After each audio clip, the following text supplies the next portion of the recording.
കേരളത്തിലുള്ള കേന്ദ്രത്തിന്റെ മണ്ണെണ്ണ വിഹിതം 16,908 കിലോ ലിറ്ററിൽ നിന്നും 15,458 കിലോ ലിറ്ററായാണ് കുറച്ചത്. ഇതോടെ ഇനി കേരളത്തിലെ ഒരു കുടുംബത്തിന് കേവലം 1/4 ലിറ്റർ മണ്ണെണ്ണ മാത്രമായിരിക്കും ലഭ്യമാവുക.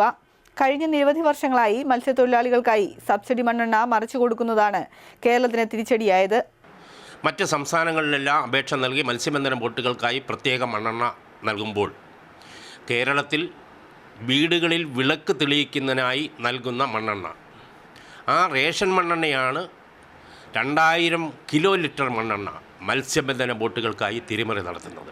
ഏപ്രിൽ മുതൽ റേഷൻ പഞ്ചസാര വിതരണവും നിലയ്ക്കുമെന്നും കേന്ദ്ര സർക്കാർ അറിയിച്ചിട്ടുണ്ട്. നിലവിൽ BPL കുടുംബങ്ങൾക്ക് ലഭിക്കുന്ന പഞ്ചസാര ഇതോടെ നഷ്ടമാകും. കേരളത്തിനുള്ള അരിവിഹിതവും നേരത്തെ കേന്ദ്രം വെട്ടിക്കുറച്ചിരുന്നു.